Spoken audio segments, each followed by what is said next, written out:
বাংলাদেশের সর্বশেষ গুরুত্বপূর্ণ আপডেট সংবাদে আপনাকে স্বাগত। শুরুতেই সংবাদ শিরোনাম, পরে বিস্তারিত। শুরুতেই জানিয়ে দিব 6 জেলায় বন্যার্তদের উদ্ধারে সেনা মোতায়েন। এরপর থাকবে হঠাৎ বন্যায় বিপদে ৩৬ লক্ষ মানুষ। আকস্মিক বন্যায় দেশের উত্তর পূর্ব, দক্ষিণ পূর্ব এবং পূর্বাঞ্চলের ১০ জেলায় ৬৫টি উপজেলায় প্লাবিত হয়েছে। এসব জেলায় পানিবন্দী ৫,৮৬,০৪০টি পরিবার। বন্যায় ক্ষতিগ্রস্ত ৩৬,৪৫,৫৫২ জন। আজ দুর্যোগ ব্যবস্থাপনা এবং ত্রাণ মন্ত্রণালয়ের থেকে চলমান বন্যা পরিস্থিতি সম্পর্কে সব তথ্য জানানো হয়েছে। এদিকে আগাম বার্তা না দিয়ে বাঁধ খোলার কারণ জানতে চাওয়া হবে।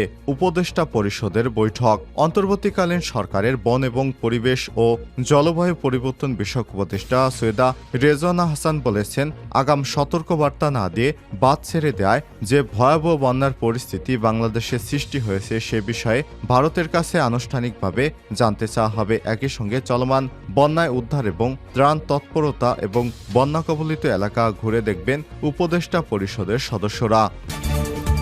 এদিকে খুলনায় বেড়িবাঁধ ভেঙে প্লাবিত ১৩টি গ্রাম। খুলনার পাইকগাছায় বেড়িবাঁধ ভেঙে প্রায় ১৩টি গ্রাম প্লাবিত হয়েছে।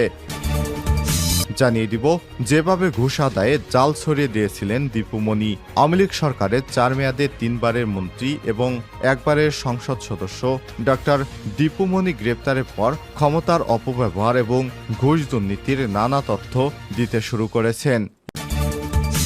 এবং সর্বশেষ জানিয়ে দিব, পাকিস্তানে বন্দুকধারীদের হামলায় ১২ পুলিশ সদস্য নিহত হয়েছেন। আহত হয়েছে ৬ সদস্য।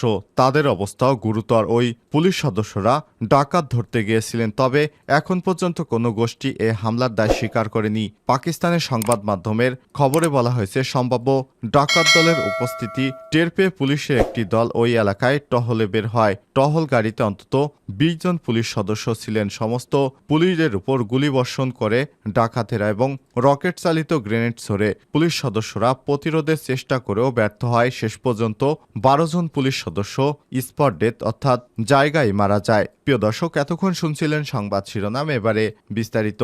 তবে তার আগে বন্ধুরা, অনুরোধ থাকবে সংবাদটিতে একটি লাইক দিন। এই চ্যানেলে আপনি নতুন হয়ে থাকলে আমাদের সংবাদটি দেখতে দেখতে চ্যানেলটি সাবস্ক্রাইব করে রাখুন। কমেন্ট করে আপনার মূল্যবান মতামত জানিয়ে দিন বন্ধুরা, আপনি বিশ্বের কোন দেশ থেকে আমাদের সংবাদটি দেখছেন এবং শুনছেন। এবারে বিস্তারিত।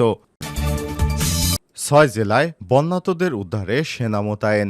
বাংলাদেশের উত্তর পূর্বাঞ্চল এবং দক্ষিণ পূর্বাঞ্চলে বন্যা পরিস্থিতির অবনতি হয় বৃহস্পতিবার ২২ আগস্ট। চট্টগ্রামের মিরসরাই, কুমিল্লা, বুড়িচং, ব্রাহ্মণবাড়িয়ার আখাউড়া, হবিগঞ্জের শায়েস্তাগঞ্জ এবং মৌলভীবাজারের কুলাউড়া বন্যার্তদের উদ্ধার কার্যক্রমে সেনাবাহিনী মোতায়েন করা হয়েছে। আন্তঃবাহিনী জনসংযোগ পরিদপ্তর আইএসপিআর এর সহকারী পরিচালক রাশেদুল আলম খান স্বাক্ষরিত সংবাদ বিজ্ঞপ্তিতে সব তথ্য জানানো হয়েছে। আইএসপিআর জানিয়েছে, বাংলাদেশ সেনাবাহিনীর ১৭ পদাতিক ডিভিশন, ২৪ পদাতিক ডিভিশন এবং ৩৩ পদাতিক ডিভিশনের সেনা সদস্যরা নিজ নিজ দায়িত্বপূর্ণ এলাকায় মোতায়েন হয়ে নিরলসভাবে পানিবন্দী মানুষকে নিরাপদ স্থানে সরিয়ে নিতে উদ্ধার কার্যক্রম পরিচালনা করছে। এছাড়াও ফেনী, চট্টগ্রাম, মৌলভীবাজার, হবিগঞ্জ সেনাবাহিনীর ৫টি মেডিকেল টিম চিকিৎসায় সহায়তার জন্য মোতায়েন করা হয়েছে। এতে বলা হয়েছে, ২১ আগস্ট থেকে বাংলাদেশ সেনাবাহিনীর ৩৩ পদাতিক ডিভিশন সেনা সদস্যগণ ফেনী জেলার পরশুরাম এবং ফুলগাজী উপজেলায় বন্যা দুর্গতদের উদ্ধারে মোতায়েন রয়েছে। বাংলাদেশ সেনাবাহিনী বন্যা কবলিত জেলাসমূহে এ পর্যন্ত আনুমানিক ৬,০০০ বন্যা দুর্গত ব্যক্তিকে উদ্ধার করে বিভিন্ন আশ্রয় কেন্দ্রে প্রেরণ করেছে। পাশাপাশি বন্যার্তদের মাঝে ত্রাণ এবং খাদ্য বিতরণ চলমান রয়েছে। এছাড়াও বাংলাদেশ সেনাবাহিনীর অন্যান্য ফরমেশন সমূহ নিজস্ব দায়িত্বপূর্ণ এলাকায় বন্যা পরিস্থিতি অত্যন্ত সতর্কতার সাথে পর্যবেক্ষণ করছে। অসামরিক প্রশাসনকে সহায়তার জন্য প্রস্তুত রয়েছে বাংলাদেশ সেনাবাহিনী। হঠাৎ বন্যায় বিপদে ৩৬ লাখ মানুষ। আকস্মিক বন্যায় দেশের উত্তর পূর্ব, দক্ষিণ পূর্ব ও পূর্বাঞ্চলের ১০টি জেলায় ৬৫টি উপজেলা প্লাবিত হয়েছে। বন্যার পানিতে ডুবে ফেনী এবং ব্রাহ্মণবাড়িয়ায় ২ জনের মৃত্যু হয়েছে বলে জানিয়েছে মন্ত্রণালয়। তবে এখন পর্যন্ত ১০ জনের মৃত্যুর খবর পাওয়া গেছে। মন্ত্রণালয়ের তথ্য অনুযায়ী গত ২০ আগস্ট থেকে বন্যা পরিস্থিতি সৃষ্টি হয় কুমিল্লা, ব্রাহ্মণবাড়িয়া, ফেনী, চট্টগ্রাম, খাগড়াছড়ি, নোয়াখালী, লক্ষ্মীপুর, মৌলভীবাজার, হবিগঞ্জ এবং সিলেট জেলার ৬৫ উপজেলা প্লাবিত হয়েছে। মন্ত্রণালয় জানিয়েছে, বন্যা দুর্গত এলাকায় ত্রাণ বিতরণ কার্যক্রম চলমান রয়েছে। এসব এলাকায় 3,32,00,000 টাকা সহ পর্যাপ্ত ত্রাণ সামগ্রী বরাদ্দ দেওয়া হয়েছে মন্ত্রণালয় থেকে। ক্ষতিগ্রস্তদের মাঝে বিতরণের জন্য 19,650 মেট্রিক টন চাল, 15,000 বস্তা শুকনো এবং অন্যান্য খাবার বরাদ্দ দেওয়া হয়েছে। পানিবন্দী এবং বন্যায় ক্ষতিগ্রস্তদের জন্য 246টি আশ্রয় কেন্দ্র খোলা হয়েছে। এর মধ্যে 82,694 জন আশ্রয় নিয়েছেন। উপদেষ্টা পরিষদের বৈঠক, আগাম বার্তা না দিয়ে বাঁধ খোলার কারণ জানতে চাওয়া হবে ভারতের কাছে। গতকাল বৃহস্পতিবার সকাল 11টায় রাষ্ট্রীয় অতিথি ভবন যমুনায় প্রধান উপদেষ্টা ড. মোহাম্মদ ইউনূসের সভাপতিত্বে অনুষ্ঠিত উপদেষ্টা পরিষদের বৈঠকে এই সিদ্ধান্ত নেওয়া হয়েছে। বৈঠক শেষে বিকাল 3:15টায় এক প্রেস ব্রিফিংয়ে রেজওয়ানা হাসান গণমাধ্যমকে সব কথা জানান। উপদেষ্টা আরও বলেন, সাম্প্রতিক গণঅভ্যুত্থানে নিহত এবং আহতদের জন্য একটি ফাউন্ডেশন গঠন করা হবে। ফাউন্ডেশনের প্রধান কাজ হবে প্রধান উপদেষ্টা ড. মোহাম্মদ ইউনূস। ফাউন্ডেশনের অন্যান্য গুরুত্বপূর্ণ পদে থাকবেন নিহত এবং আহতদের পরিবারের সদস্যরা। এই ফাউন্ডেশনের কাজ হবে নিহতদের ক্ষতিপূরণ প্রদান এবং আহতদের সুচিকিৎসা এবং তাদের পুনর্বাসন। খুলনায় বেড়িবাঁধ ভেঙে প্লাবিত 13টি গ্রাম। খুলনার পাইকগাছায় বেড়িবাঁধ ভেঙে প্রায় 13টি গ্রাম প্লাবিত হয়েছে। বৃহস্পতিবার 22 আগস্ট দুপুর পর্যন্ত উপজেলার দেলুটি ইউনিয়নের কালীনগর গ্রামের রেখামারি খালের নিচের দিকে ওই বেড়িবাঁধ ভেঙে যায়। জানা গেছে, পাইকগাছার কালীনগর গ্রামের পাশেই আছে ভদ্রা নদী।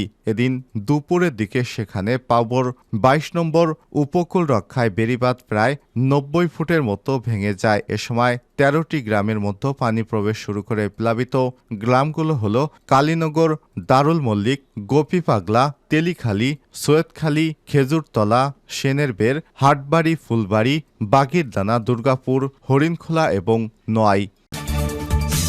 যেভাবে ঘুষ আদায়ের জাল ছড়িয়ে দিয়েছিলেন দীপুমণি। আওয়ামী লীগ সরকারের 4 মেয়াদের 3 বারের মন্ত্রী এবং একবারের সংসদ সদস্য ডক্টর দীপুমণি গ্রেপ্তারের পর ক্ষমতার অপব্যবহার এবং ঘুষ দুর্নীতির নানা তথ্য দিতে শুরু করেছেন। বিগত সরকারের প্রথম মেয়াদে পররাষ্ট্র মন্ত্রণালয়, তৃতীয় মেয়াদে শিক্ষা মন্ত্রণালয় এবং চতুর্থ মেয়াদে সমাজ কল্যাণ মন্ত্রণালয়ের দায়িত্ব পান তিনি। পাশাপাশি আওয়ামী লীগের যুগ্ম সাধারণ সম্পাদকও ছিলেন তিনি। এসব পদপদবি পেয়ে গত 15-16 বছর তিনি বেশ বেপরোয়া ছিলেন। তার হাত থেকে দলীয় নেতাকর্মীরা পর্যন্ত রেহাই পাননি। তারা ছিলেন অনেকটা সংখ্যালঘুর মতো। দীপুমণির দুর্নীতি এবং অপকর্মের মূল সহযোগী ছিলেন তার ভাই JR ওয়াদুদ টিপু।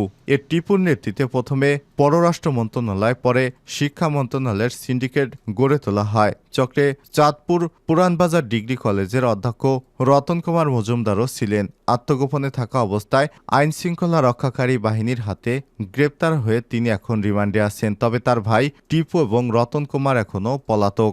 দীপুমণির টাকার মেশিন ছিলেন চাঁদপুরের সদরের লক্ষ্মীপুর ইউনিয়নের সাবেক চেয়ারম্যান সেলিম খান ওরফে চোরা সেলিম। তার মাধ্যমে চাঁদপুরে বালুমহল থেকে হাজার হাজার কোটি টাকা হাতিয়ে দেন দীপুমণি এবং তার ভাই। আওয়ামী লীগ সরকারের পতন হলে চোরা সেলিম এবং তার ছেলে শান্ত খান এলাকা ছেড়ে পালিয়ে যাওয়ার সময় জনতার গণপিটুনিতে মারা যায়। চোরা সেলিমের মৃত্যু নিয়ে চাঁদপুরে নানা রকম আলোচনা আছে। অনেকে ইঙ্গিত করছেন দুর্নীতির পার্টনার চোরা সেলিমকে কৌশলে উত্তেজিত লোকজনকে উস্কে দিয়ে হত্যা করা হয়েছে, যাতে দীপুমণি বা তার ভাইয়ের অবৈধ টাকার সাক্ষী না থাকে। এদিকে দীপুমণির অবৈধ সম্পদের অনুসন্ধানে কাজ শুরু করেছে দুর্নীতি কমিশন দুদক।